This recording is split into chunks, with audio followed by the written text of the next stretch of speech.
Welcome to Beyond the Huddle, a Central Arkansas FCA podcast where faith meets competition. Join host Josh Adair and Zach Rose as they dive into real stories from athletes, coaches, and leaders making an eternal impact through sports. Each episode brings powerful conversations on faith, leadership, and living boldly for Christ in every field of play and walk of life.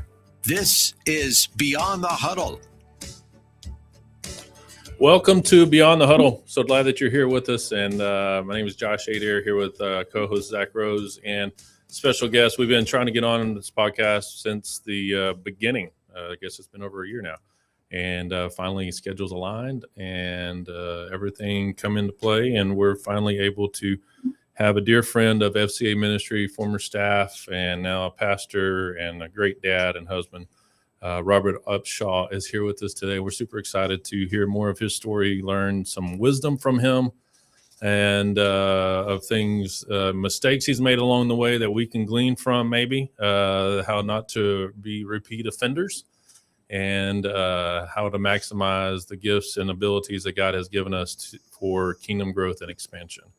So with that, Robert, welcome. We're glad that you're here. I would introduce Zach, let him say something, but he does that every time, and we don't have to do the same format every time. So, Robert, speak into the microphone and just tell us a little bit about yourself. Zach, what answers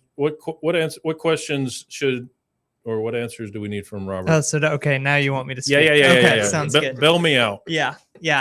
Would you mind just telling us a little bit about yourself, how long you lived in the Central Arkansas area, and how long you've been pastor on staff? Okay, I've been here in Central Arkansas for about 34 years.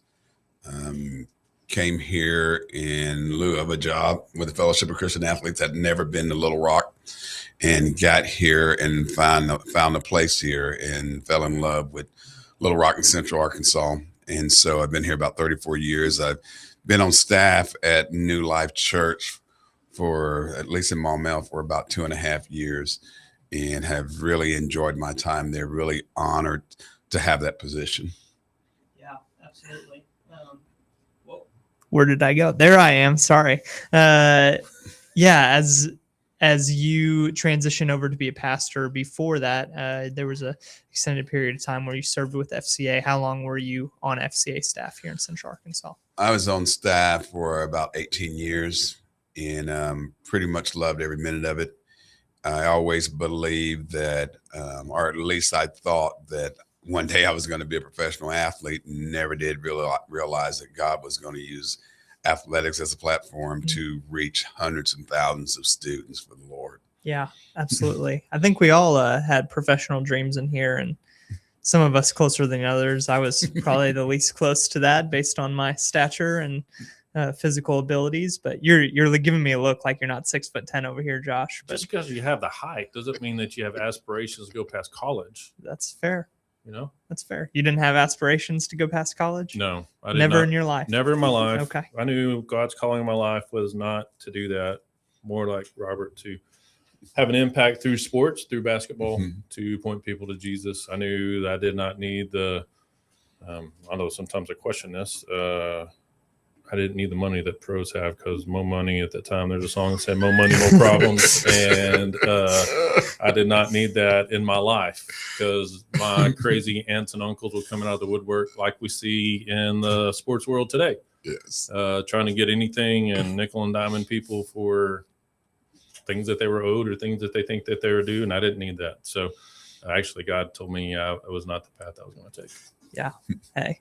Everyone has their own thing. That's right. I'm still dreaming and believing. I'll go ahead and formally put my name into the 2026 NBA draft. So I thought just putting that out there. I thought cornhole was your game. Well, I've played in a few cornhole tournaments before, there you go. but this isn't about me.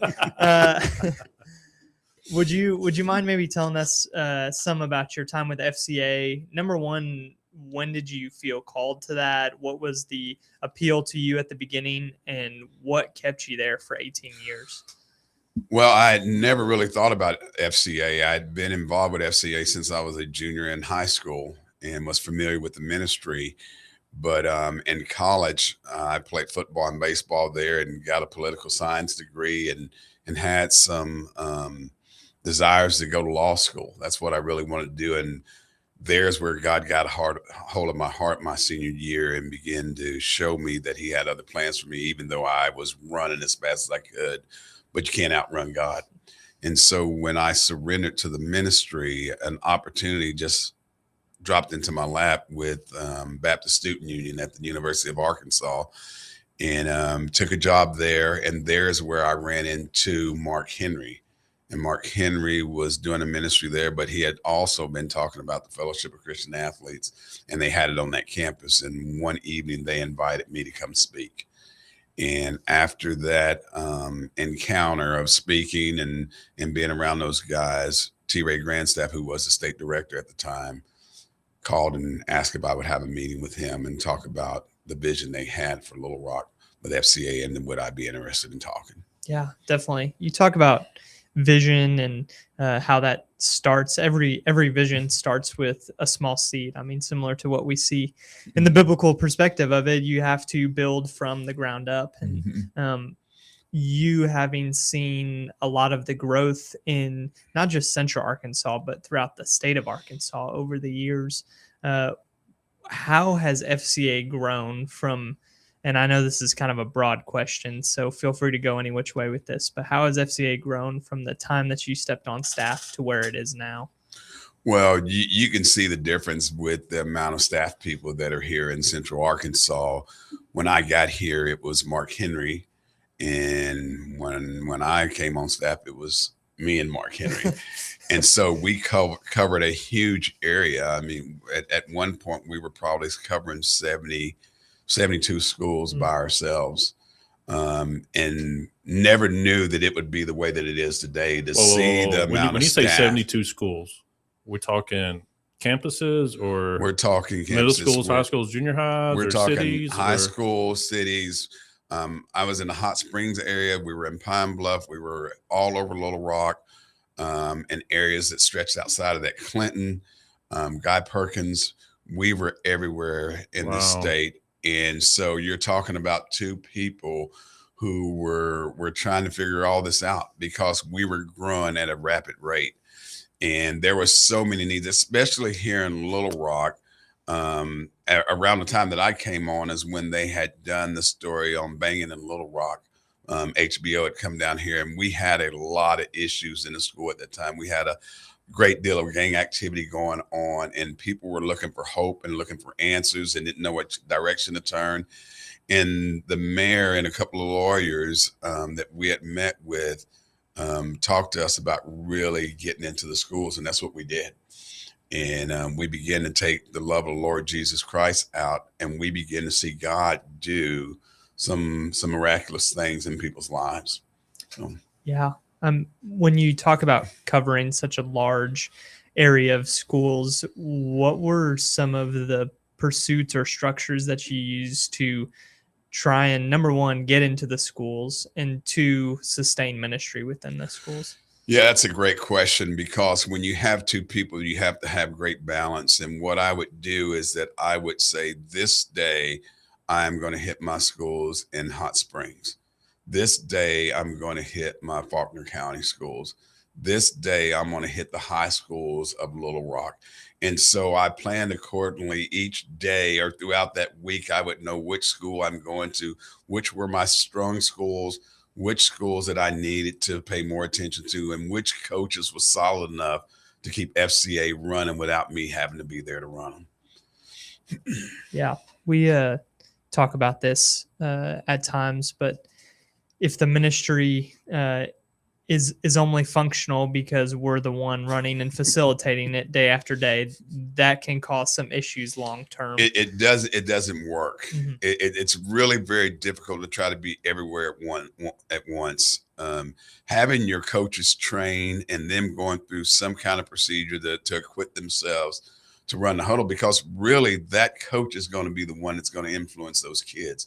So if you could get the coach going in the right direction, then you had hope to where you could go to some of the weaker schools and really run those and help that coach get him or her confident enough to run that huddle to where you didn't have to be there all the time. Yeah.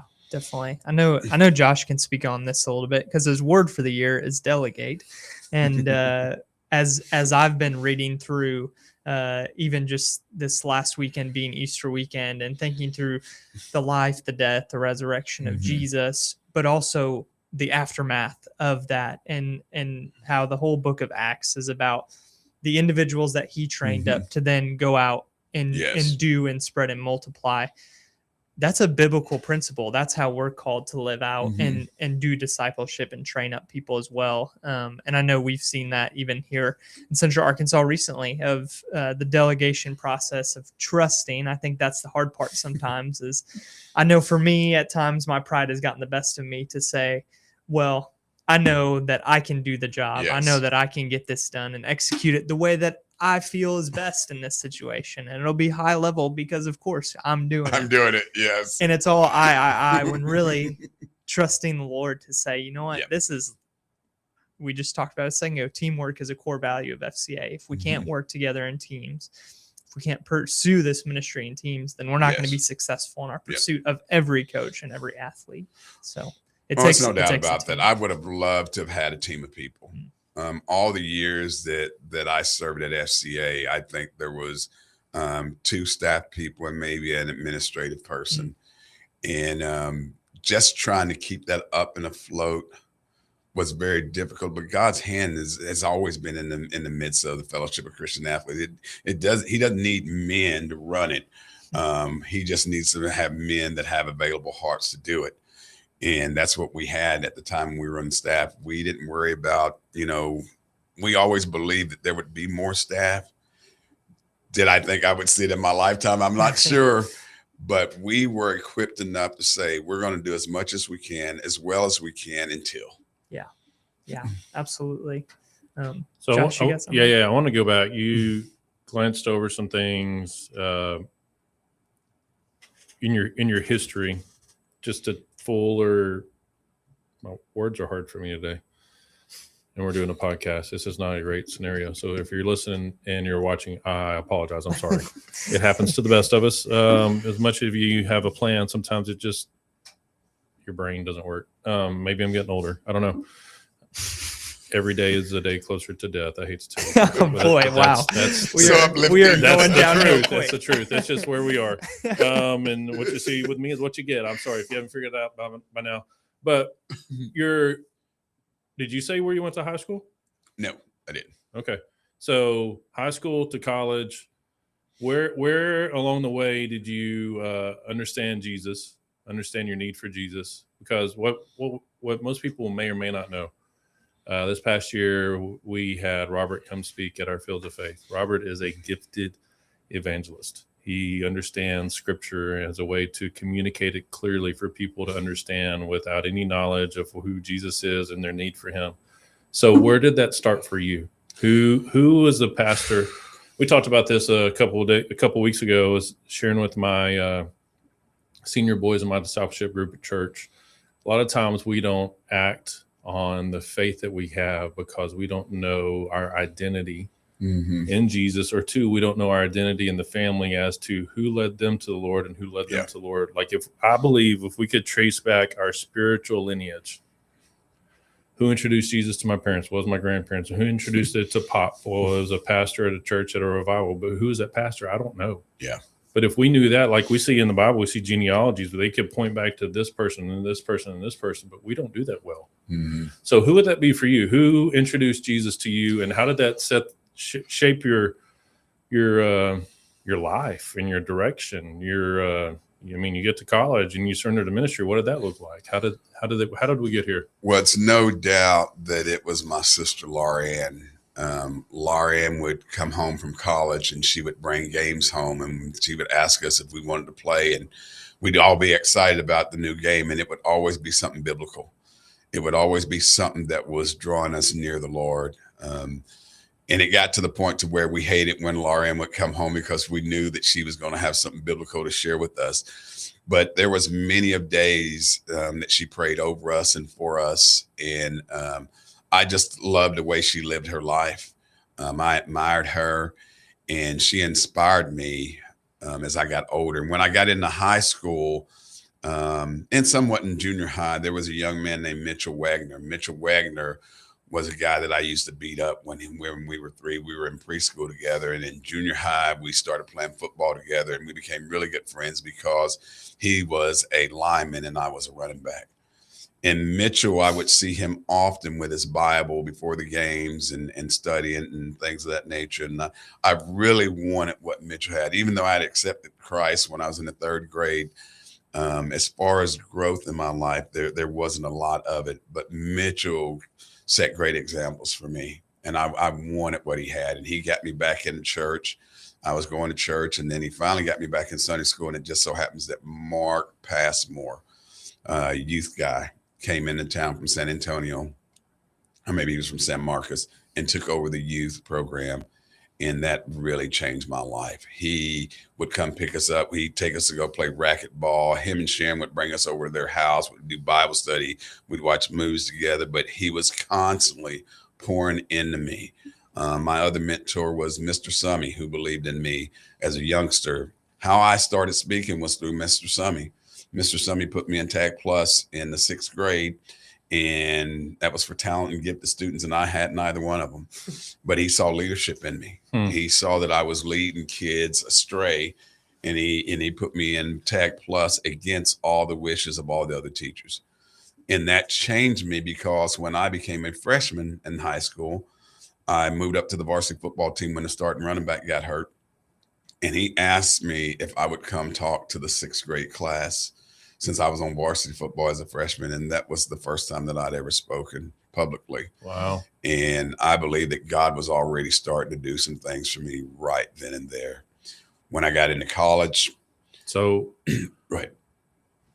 So it wasn't just one person. Oh no, there's a community group of people that poured into me that it's amazing. It's amazing sitting here watching for. you. We're asking these questions and there's no papers or notes, and your eyes are coming to life with the memories of these people who've invested heavily in you. So everybody who's listening, this is to you.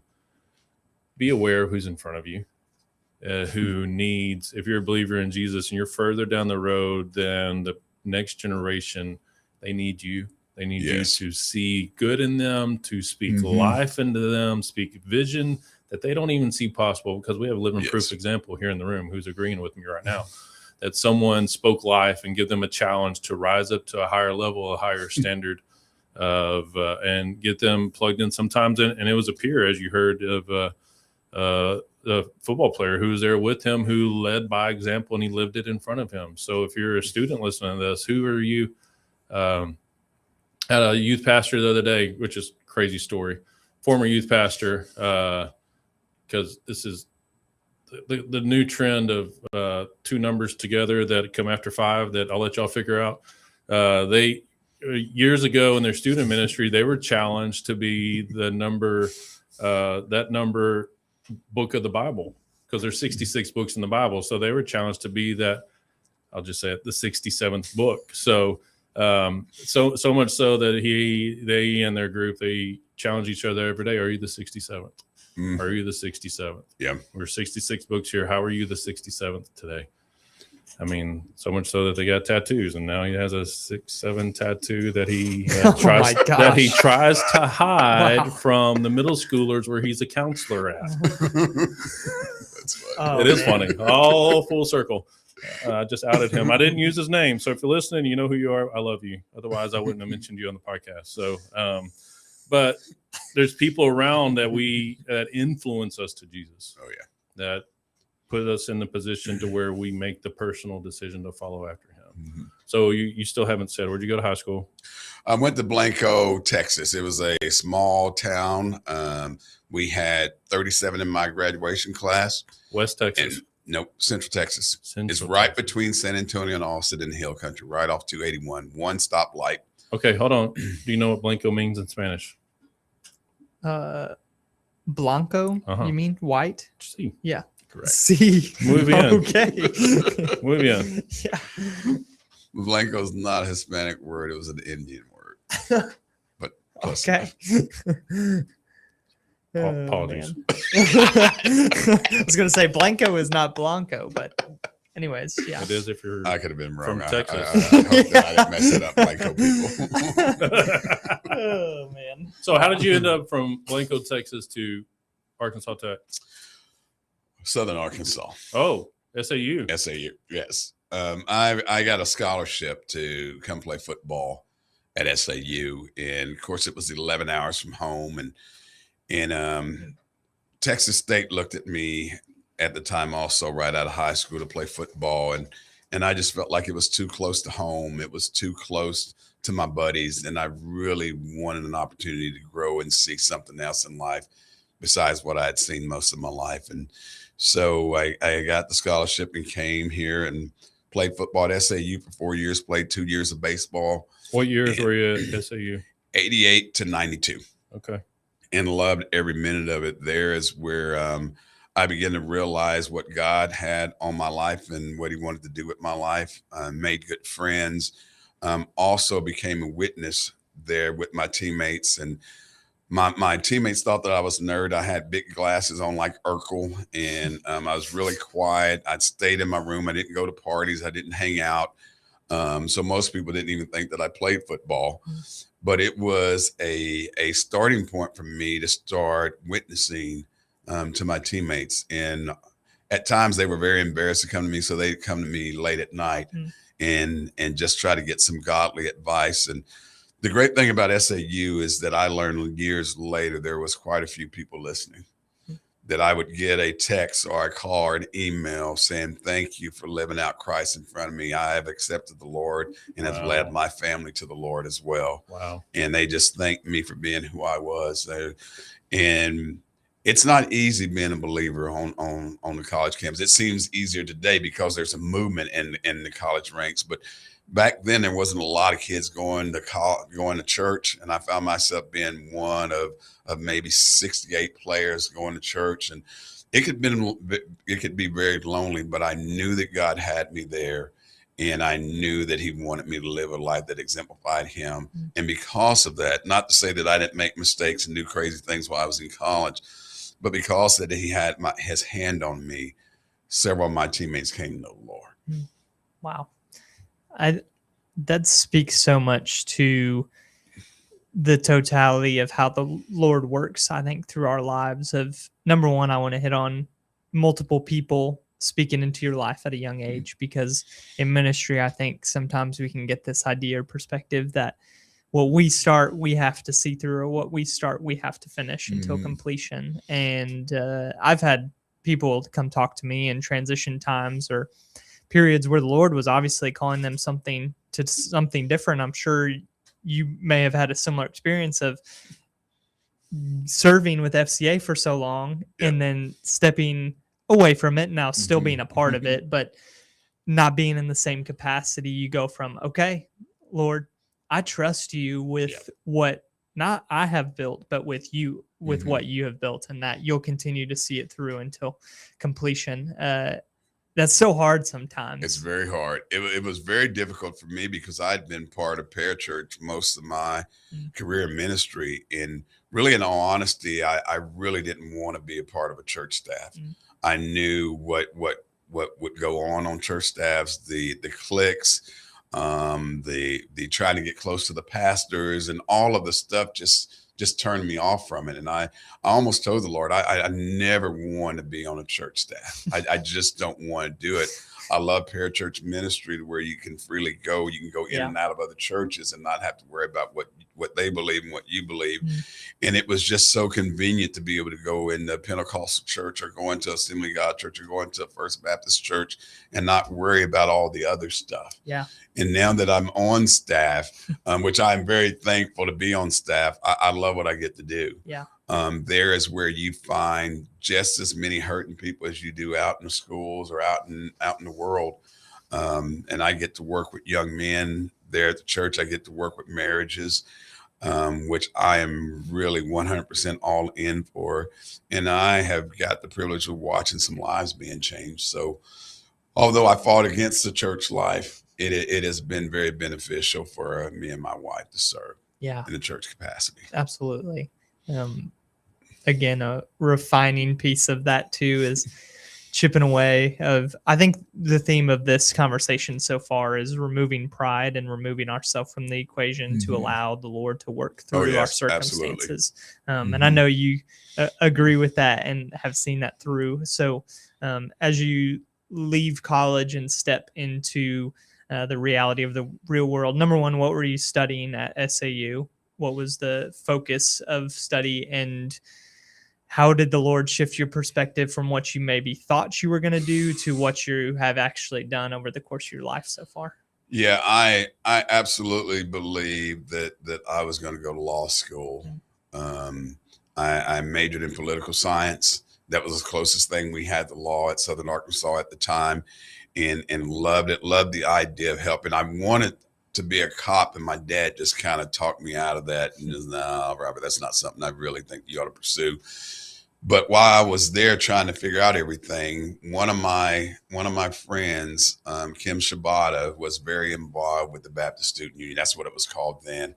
And she would invite, and I would say no. And then finally gave in and started going to it. And Robert Pinkston, who was the Baptist Student Union leader at that time, got me involved. One of the first things that he did was got me in front of people to speak, because I was on the football team and on the baseball team, and he put me in front of people to start talking about faith. So you had to do some studying.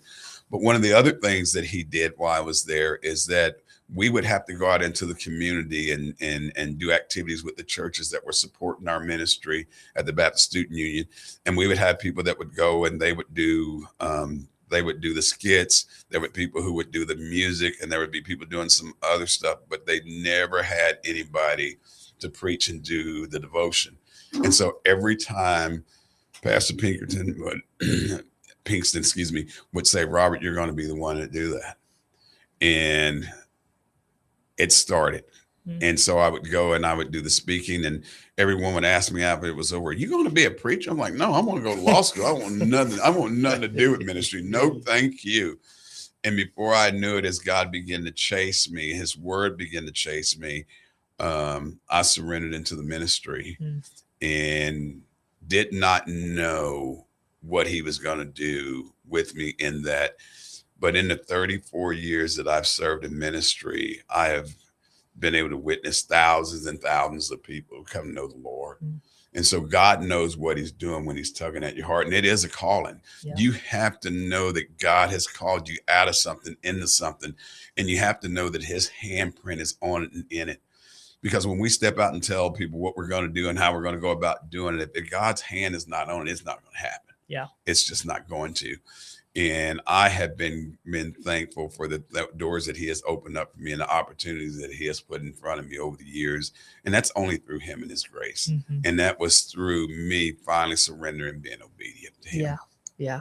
Oh, man. That's so good. I think a lot of our students need to hear that too. And I know we'll dive into this a little bit here, but the next generation can be so distracted and so removed from reality and what the Lord's trying to speak to them.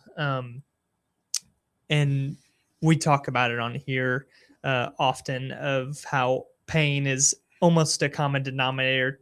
I think pain can wake some people up sometimes because at some point you can avoid pain as long as you want to, but it's still going to hurt at the end of the day. Yes. And it's still going to chase you down the hallway when you're trying to run from it. But was there a moment in time where you felt that the Lord used a season of pain or a disappointing performance or whatever that may be to further your perspective and give you some more opportunities to then speak into the lives of people around you?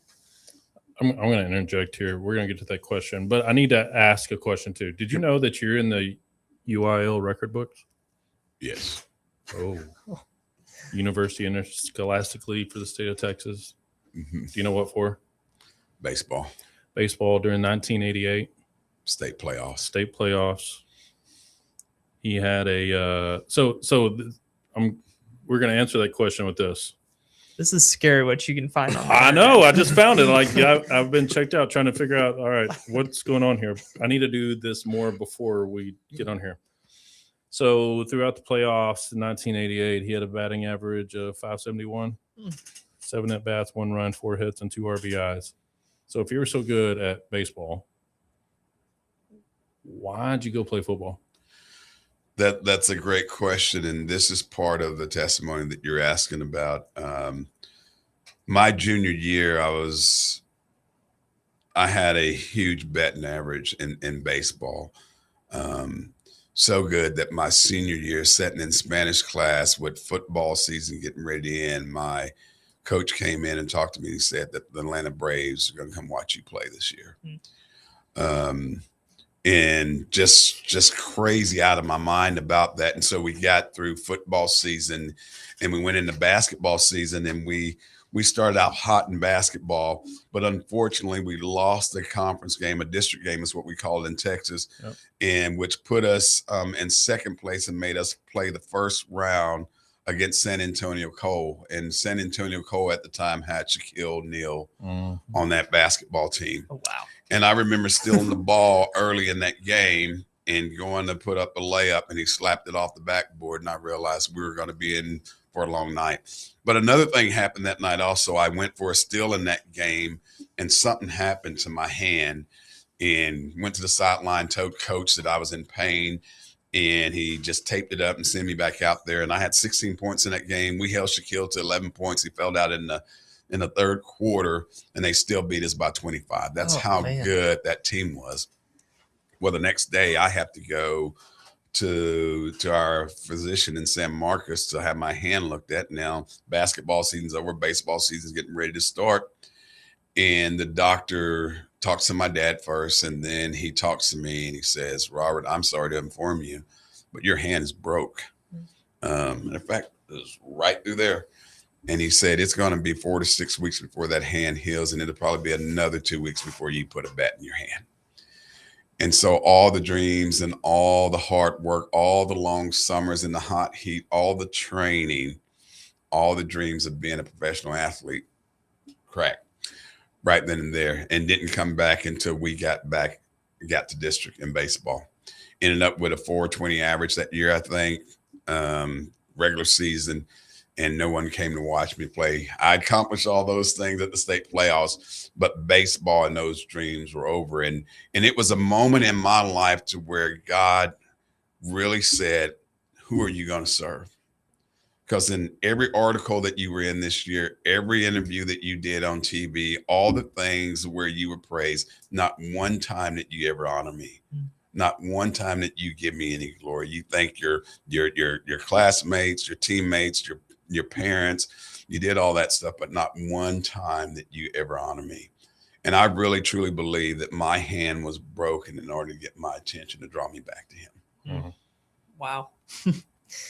So that's why baseball and football. Wow.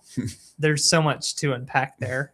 Number one, what grade was Shaquille O'Neal in when? Shaquille O'Neal was a junior at that time. Gotcha. And my brother had to play him twice the following year.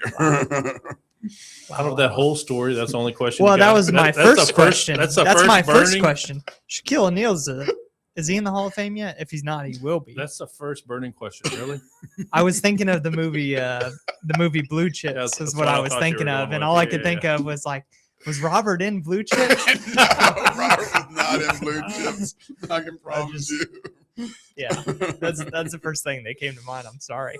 Oh man. Wow, that's good. Wow.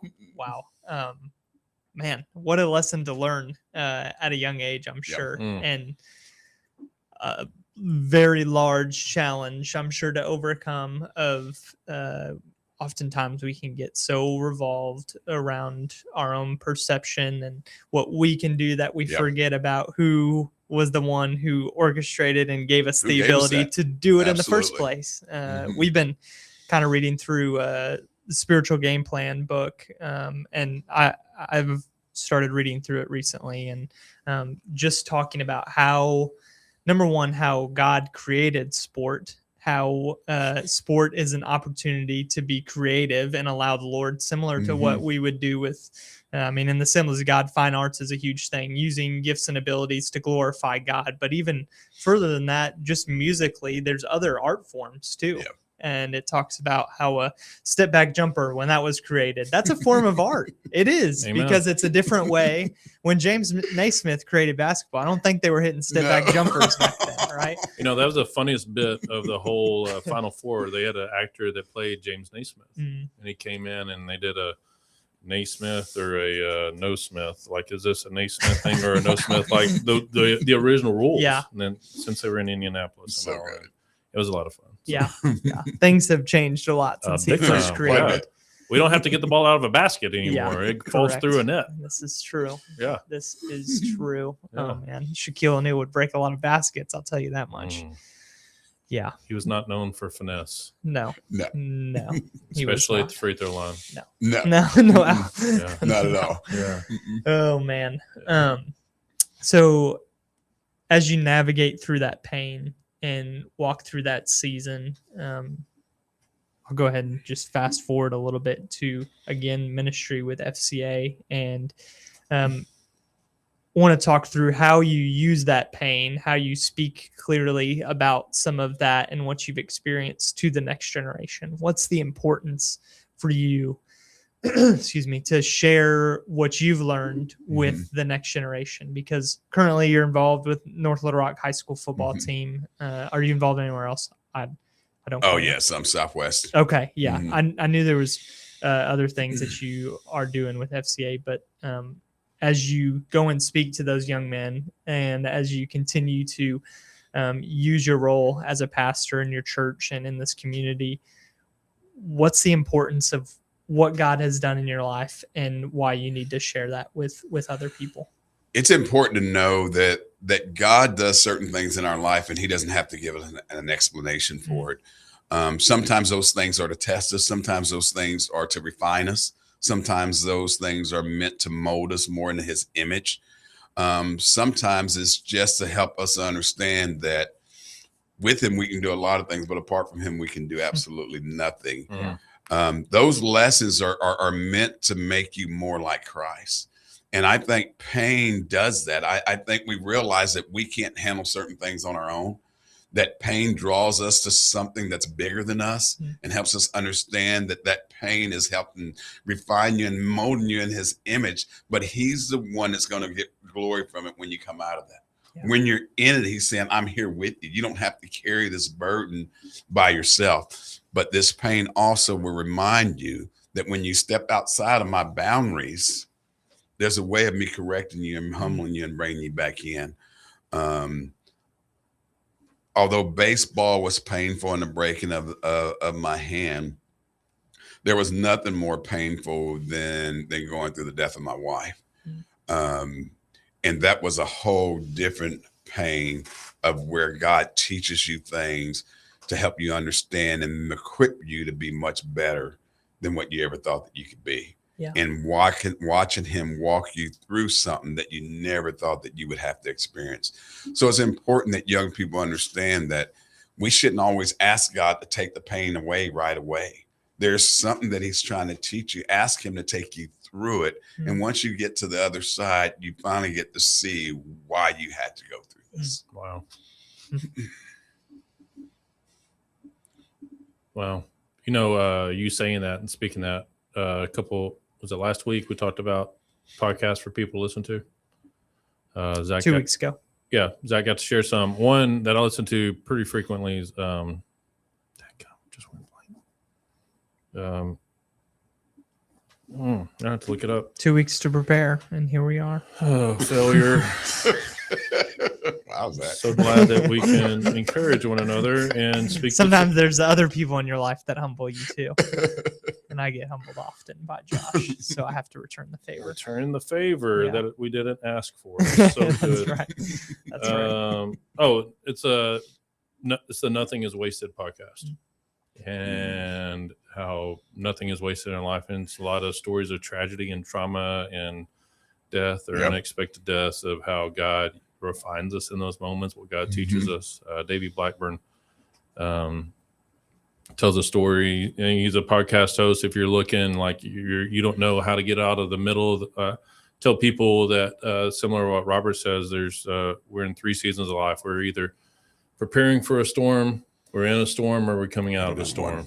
Mm-hmm. So all three, we have to be in preparation and anticipation of and walking in relationship with Jesus to get us through those things. Because if not, we're on our own and we're wondering why God doesn't hear our prayers, and our prayers only get us so far as a ceiling.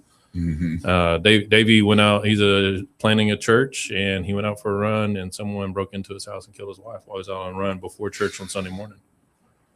Wow. And he uses that platform to talk about other people through loss and all that Robert here is sharing.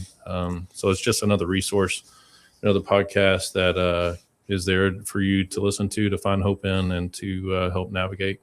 If you're walking through something similar, or you have and you don't know what to do with it, just a great way to listen to find out that you're not alone and that there's other people who can sympathize with and empathize and give you next steps and action points and help you to see what God has taught you for this next storm that he may be preparing you to go through, or that someone else is walking through with you. So, yeah, I can't even imagine, Robert, walking through a loss of a spouse and then not stopping, and kids in the mix, and I don't even know how to fathom or how to process that. God is faithful. Yeah, that's really the bottom line. We don't always know what we're going to face in this life, but we don't ever have to face it alone. And so I had to learn that, and did learn it. And then God is so gracious that He blessed me with another wonderful wife, and someone to help me finish raising the kids. And I was very grateful for that. But pain is necessary in this life. It's part of life. It's part of the curse. And whether we want it or not, it's there and it's coming. Yeah. We just got to know who we can turn to in the midst of it. Yeah. I feel like so many people, coaches, athletes, teachers, parents, self-medicate to escape it. And as we see addictions all over, addictions of everything. It's all, I think it can boil down to how we deal with pain. Yeah. And whether it's vocalized or not vocalized, you see something wrong with somebody, you figure out what's going on. Most of the time it has to do with some sort of pain. So thankful that we have the hope of Jesus and that He's not in a grave and He's alive and well, and victory of heaven and hope of heaven, and that we could put our focus on and work towards. And I think a lot of times we forget that Easter was last weekend, 2,000 years ago, that we still have the opportunity to celebrate. Yes. My my kindergartner asked, Dad, wouldn't it be crazy? She said, Jesus was 33 years old. Wouldn't it be crazy if we celebrated Christmas once every 33 years and then Easter 33 years after that?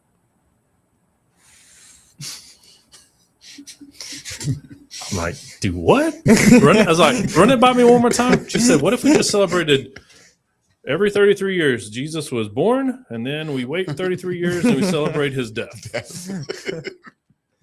I was like, well, there'd be a lot of people who would miss out on the opportunity for heaven. We wouldn't know how to. A lot of hope missed out on. She's like, I'm so glad we don't have to do that. It was just a thought that went through my head. I was like, big thoughts by kindergartners. What do we do? Like, thank you for church for investing in my daughter to teach them the stories, but it came right out of kids' time at Fellowship Bible Church. And I was like, whoa, was not prepared for that. She's like, okay, can we go hunt eggs now? I'm like, sure, baby. Yeah, we can go hunt eggs. That's incredible. Oh, man. Wow. Yeah. Wow. That's awesome. You hit on answering, I think, one of the hardest questions I've seen that there is to answer when talking to someone who's skeptical or lacks faith. And it's, why does God allow bad things to happen?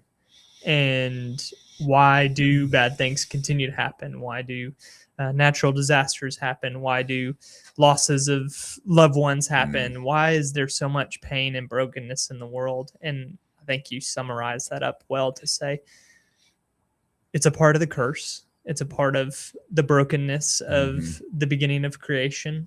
And it also is a continued story of God's grace and mercy and love for us too. It is. And I think we forget that sometimes when we see the brokenness and we see the hurt and the pain. I can't imagine, like Josh was saying, experiencing something and a loss that great. But I have seen and experienced some of the Lord's grace and love. And I think that goes to show not only just the idea of it, but the expanding overflow of God's goodness God's and grace. goodness. Because we could never know the limit. There is no limit. There's no limit of God's goodness and grace in our lives. No. And I just think you summarized that well. I think that's something that we often forget when we're going through a difficult season or a difficult period is, man, if I could even just fathom a small portion of the love that God has for me, I would completely remove any blame of this pain on his shoulders. And I just think we get so closed-minded. To speak on that even more so recently with this whole Artemis 2 and the spaceship that's going up and going around the moon, I've been so intrigued by how people have reacted to this. Of we don't just go to space every other week. That's not something that happens so often, but the humans on this spaceship, number one, using that as a platform to share about God and the beauty of his creation. But when I look at some of these pictures, number one, a picture is worth 1,000 words, they say. Those pictures are worth far more than 1,000 words. The beauty of God's creation is incredible. When we think about how we're sitting here on planet Earth, I forget that sometimes we're just sitting here on planet Earth and that the expanse is so much wider and further than we could ever know. And that's the same with God's love for us too. It is. When we look at the universe and the expansion of the cosmos, and I'm no astronomist or even have any inkling of an idea. I barely even can see the Big Dipper when I look up into the sky at night. But you have to get out of the city. Correct. Yes, I understand that. Okay. Yeah. Just want to. Yeah. It's a lot easier to see when it's not even. It is a lot easier to see. Where are all the stars tonight? Yeah.